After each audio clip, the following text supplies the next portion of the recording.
Welcome back, folks. So last night we had a bit of a wild surprise with The Witcher 4 making its reveal. I will be honest, this is definitely not what I expected this year. I was very much more conservative with the marketing starting next year, but I am really happy to be proven wrong. And as you can hear by the sound of my voice, I really did not have much sleep last night because, well, this trailer was showed at about 2 AM in the morning where I was. We also finally found out who is going to be the protagonist of the game, and that's Ciri. From the trailer itself, it does seem that some time has passed, and she is not only that girl anymore, but much more mature, and she is a full-blown Witcher.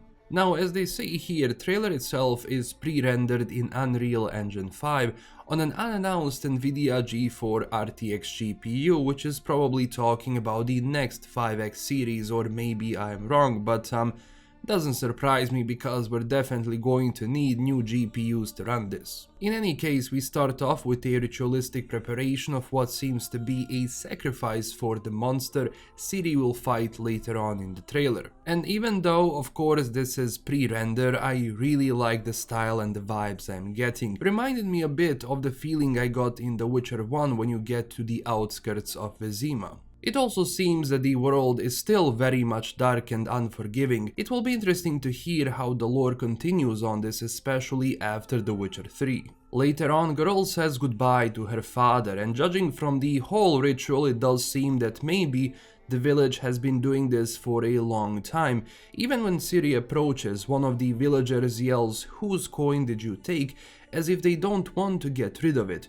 Probably due to a curse falling on them, or well, them being scared at the same time, but because they're dealing with some sort of a god in their own sense, or an envoy of a god. Even her father says to her, "We had no choice because that's tradition." We also got a really good look at the older Ciri. Seems some decent time has passed, of course, as we have the School of the Lynx medallion on her. And besides that, if you look on her back, we can see probably the same sword Geralt got her at the end of The Witcher 3, or at least I think because of the hilt and the grip look very similar to the one in The Witcher 3. Which also brings me to my next question: where is Geralt exactly? Like, of course, we all know he won't be the protagonist, but you know, I hope he's doing well and Ciri is not out here avenging anyone, right? I also like the prep work for the job she's going to do, definitely following in Geralt's footsteps, because she has some very similar moves to him, but no wonder, I mean,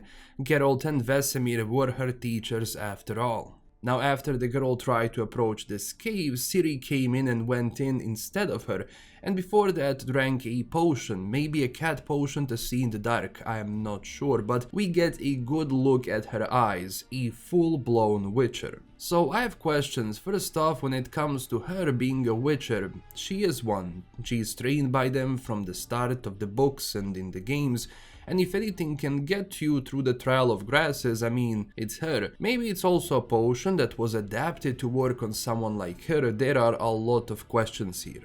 But the second one is, what happened to her powers? I mean, this is Ciri after all, elder blood and all, capable of pretty much phasing and teleporting in and out like it's nothing. So it does seem that she either lost those powers, or maybe they are much weaker than they were before, because it all makes sense. I mean, full power Ciri, that's not the game, that's roll credits because she can just handle it. Now, once the fight begins, we see the classic Witcher fight style, very nimble and Geralt-like, especially like in those old cinematic trailers they did. She even pulled out the Quen sign, or maybe art, but this is more of a Quen shield than a push. I'm also trying to figure out which monster this is. Seems like some sort of a cursed hag, or a witch of some sort with a beak. I mean, there's a possibility we maybe saw this monster before, but the redesign makes it a bit hard to see which one it is. But of course, if you know, you can let me know down below in the comments. Now, we do have one move that Geralt definitely couldn't do, and that's this electricity that seems to be some combination of elements of magic, or well, life and energy she is taking from the nature, or well, this rock, so she can conjure magic. Now, this is also something which is kinda a thing in The Witcher, but this is definitely something Geralt was not able to do. Ciri, on the other hand, definitely so. Plus then we have the use of the chain, classic move like from the first Witcher game cinematic. Now I also do hope, because we see the hood and the chain in the trailer, I do hope those things are actually in the game, because if there is one thing, one Witcher tool that Geralt was always using and we just couldn't see it, it was the chain. And of course, after she does a nice combo with Igni setting the chain on fire, she says something, probably, you know, to break the curse from the village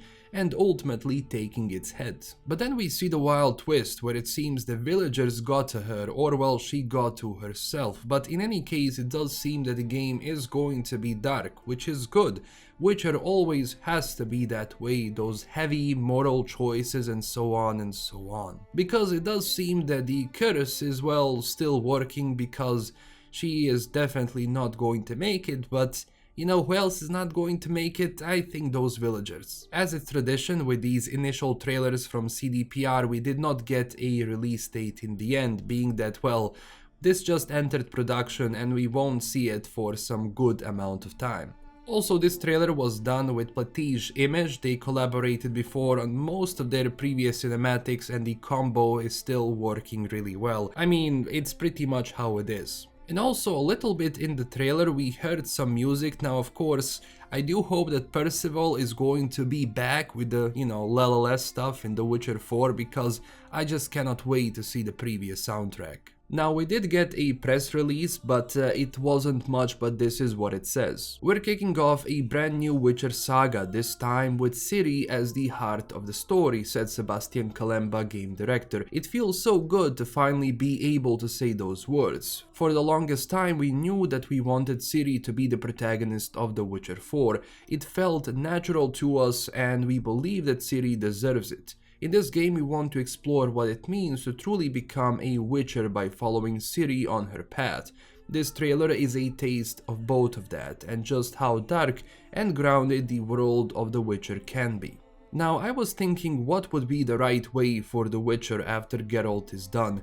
I mean, after everything, Ciri was a good choice, being that she is there from the start and she is the only one that can be the Witcher in this era. Being that most schools are pretty much done and Vesemir definitely wasn't taking on new students, so we have to think about that lore perspective as well. People also know her, but the big worry is about powers though, of course, being that this again is Ciri after all, but I don't know man, I'm hyped, like it feels good to be back in The Witcher after all of these years and just to talk about it. But the dark Slavic Witcher vibe is present throughout the trailer as well. There is so much detail here that, you know, we'll probably find out more in the future as we reveal more stuff. This is just the start, people, only the first video out of many that we are going to talk about. I'm also interested to see what happens with other characters because, well, from the area that Ciri is in, we are still somewhat in Valen's Skellige area, maybe, I don't know, or at least what this trailer seems to be. This is also somewhat the first look of The Witcher in Unreal Engine 5. Seems its style-wise it's really good, but of course we will judge that properly when we get the gameplay, which is not happening anytime soon. Listen, I just hope we will have a smooth release and that they take as much time as they can so they can develop this into something really special when it's out. You know CDPR, they like to do big things even if it's for the first time, like Cyberpunk 2077 was. But The Witcher is their core, their bread and butter, so we have some good times ahead of us. There was also an interview that IGN had with the game director Kalemba and executive producer Mitrega.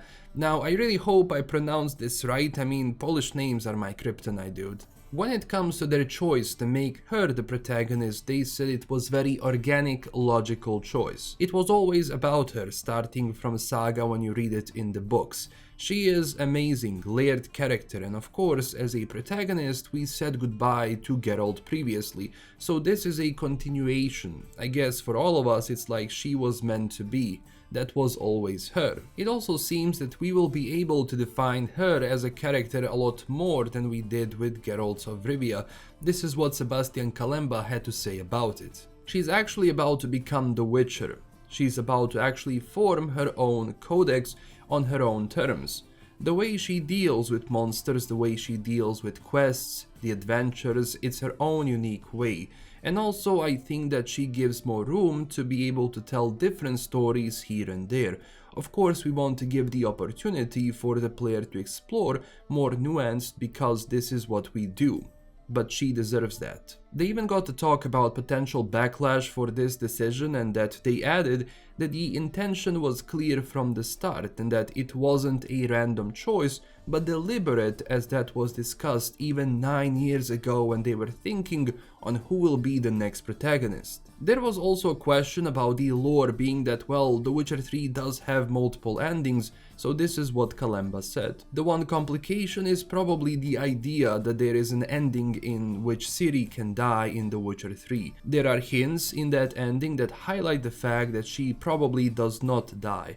And so regardless of events you personally witnessed at the end of your own Witcher 3 playthrough, the sequel will not break any canon or even offend any canon. I mean, it's relatively easy to say that Ciri did not die at one of those endings because, well, we did not have like anything fully, it was just a little snippet of what she's going to do, and that was basically the end. I also like that they want to elevate the gameplay, where it seems we will now have different ways of sorting out quests, not just in the terms of decisions like in previous Witcher games, but also gameplay decisions as to how we approach each fight. And development teams for this are structured and planned in a different way than for Cyberpunk 2077, which should potentially help with the development segments and ultimately be sorted out for the release. But yeah man, we have the new Witcher game coming out, we have it revealed, it's awesome. And that's it for today. I will have a lot more about The Witcher in the future. This is just a taste, a appetizer video for like the next few things I'm going to do and talk about. So don't forget to like and subscribe and tell me down below what do you think about all of this. What is your opinion? As always, join our community on Twitter and Discord, and huge thanks to my current Patreon supporters. Stay classy folks, and I will see you very soon with a new video. Bye!